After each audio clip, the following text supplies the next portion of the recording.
At 38, after his tech startup, Ascend Analytics, failed to secure its Series B funding, leading to 60 redundancies and a personal debt of $1.8 million, David spiraled. He was fixated on the outcome of IPO, the valuation, the win. But then, through an old philosophy text, he discovered the power of detaching from the uncontrollable, a principle that allowed him to rebuild his life and launch a successful, albeit smaller, consultancy within 18 months, focusing purely on his effort. You're likely trapped in a similar cycle, aren't you? Chasing an outcome, living in fear of failure, sacrificing your peace for a future that isn't guaranteed and never truly yours to command. This is how you break free. We are conditioned from birth to attach our self-worth, our happiness, our very identity to external results. The promotion, the financial gain, the approval of others. This attachment is a cage. When these outcomes elude us, and they often will, despite our best efforts, we experience profound disappointment, anger, and self-doubt. Data shows that 67% of adults report significant stress related to factors outside their control, such as job security or economic shifts, directly impacting their mental health. This isn't living, it's existing in a state of perpetual anxiety, a slave to the whims of the world. The Stoics, ancient masters of the mind, understood this fundamental trap. Epictetus taught us the dichotomy of control. Some things are within our power, others are not. Your thoughts, your actions, your judgments, these are yours. Everything else, your reputation, your wealth, your health, the weather, other people's opinions, these are external. Trying to control the uncontrollable is the ultimate source of human suffering. It is a futile battle, draining your energy and eroding your peace. Consider your ambitions.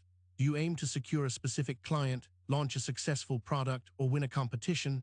These are outcomes. They are not entirely within your control. You can put in the hours, refine your pitch, innovate with passion, but the market's reception, a competitor's move, or a client's arbitrary decision remain external variables. Marcus Aurelius wisely advised, "The impediment to action advances action. What stands in the way becomes the way." Your focus must shift from the desired result to the quality of your effort. This is not about apathy. This is about strategic energy allocation.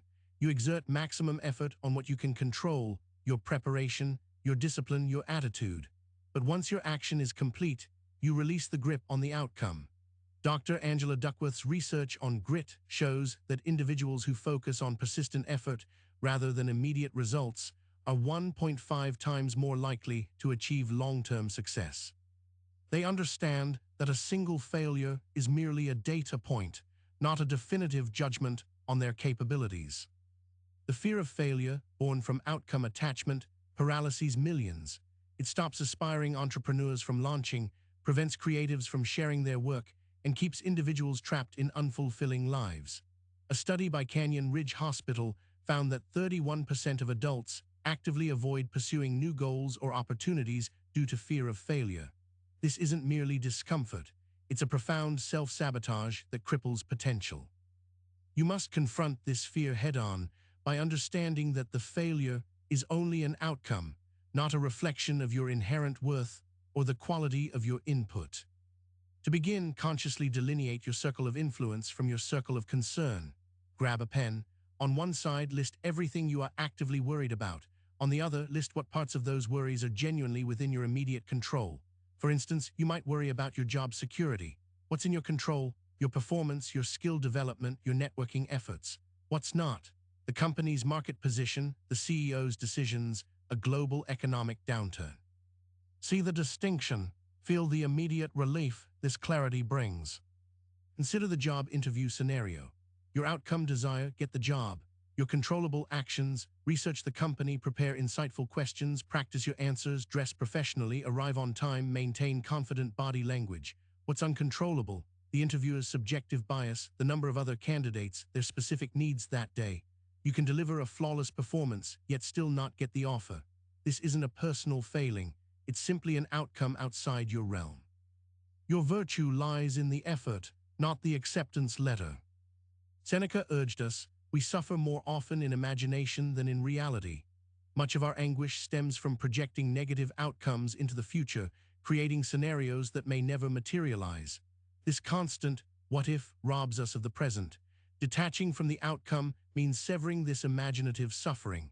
It means acknowledging that while you can plan and strive, the universe has its own course. Your job is to row the boat with all your might. The currents and the destination are not solely yours to command. Find peace in your effort, not in the port. This shift in perspective liberates tremendous mental energy. Instead of agonizing over, what if, you redirect that cognitive power into improving your process, enhancing your skills, and refining your strategy. Entrepreneurs who embrace this approach report a 40% increase in innovative thinking and problem-solving, precisely because they aren't bogged down by outcome anxiety. They iterate faster, experiment more, and learn from every failure without the emotional baggage. Your energy is a finite resource. Spend it wisely on what truly matters. Embrace the premeditatio malorum, the premeditation of evils. The Stoics proactively considered worst-case scenarios, not to dwell in negativity, but to prepare the mind. If your business fails, what then? If you lose your job, what is your plan B? By facing these possibilities intellectually, you strip them of their power to shock and devastate. This mental rehearsal builds resilience, creating a buffer against life's inevitable setbacks. When you mentally lose something, you realize you can still stand, still act, still choose your response. This practice transforms failure from a catastrophe into an indifferent. It becomes simply an event, devoid of inherent good or bad. When Thomas Edison's factory burned down, destroying years of work, he reportedly said, "Thank goodness all our mistakes were burned up. Now we can start fresh." This wasn't denial, it was radical acceptance and a focus on the next controllable action.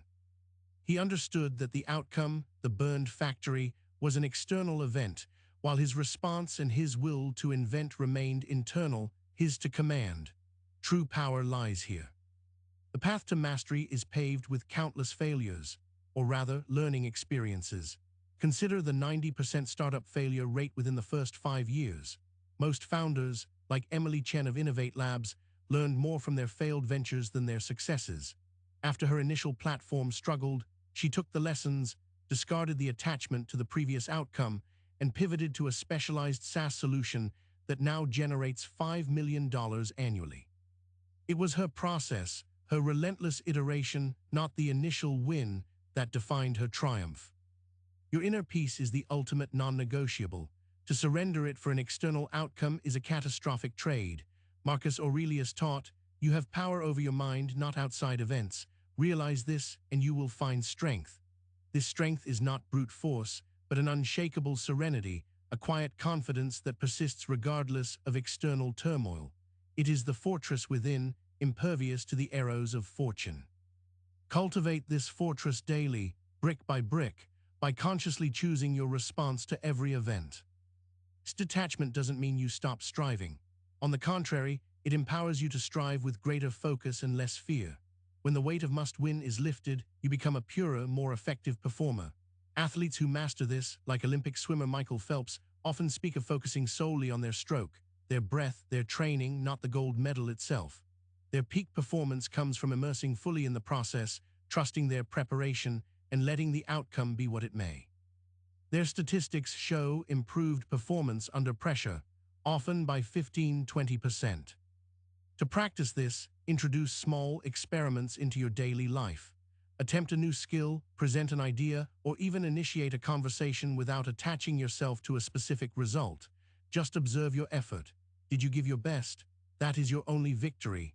When you detach from the outcome, you liberate yourself from the tyranny of expectations, both your own and others. This doesn't make you indifferent to quality. It makes you more capable of producing it, free from the crushing pressure of external validation. The cumulative effect of these small acts of detachment is profound. Over time, you build a mental resilience that few possess. You become less reactive, more thoughtful. Your decisions are clearer, unclouded by emotional turmoil over potential outcomes. Studies on mindfulness and Stoic practices reveal that practitioners often experience a 25% reduction in anxiety symptoms and a significant increase in overall well-being. This is not just philosophy, it's a practical blueprint for a robust, unshakable mind. Consider your relationships. When you seek validation or specific reactions from others, you make your peace contingent on their unpredictable behavior. Detaching from the outcome here means giving your love, your support, your presence without demanding a particular return. You control your actions as a friend, partner, or family member. Their response is their own. This detachment fosters healthier, more authentic connections based on genuine giving rather than conditional expectation. It reduces conflict and builds trust. This isn't a passive surrender, it's an active rebellion against the chains of external circumstance. You are reclaiming your sovereignty. You are declaring that your inner state will not be dictated by the fickle finger of fate. Seneca observed, "If a man knows not to which port he sails, no wind is favorable." Your port is the quality of your character, your effort, your choices, not the destination you arrive at. That is where true satisfaction resides, independent of any external markers of success. Journey to mastering outcome detachment is ongoing. There will be moments when old habits creep back, when fear tries to reassert its grip.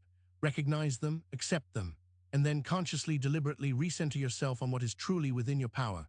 Focus on the next right action, the next virtuous choice. This is your power. This is your freedom. The world will continue to spin, outcomes will continue to vary, but your peace, your resolve, your inner citadel, these will remain unshakable. Begin that work today. Your true self awaits.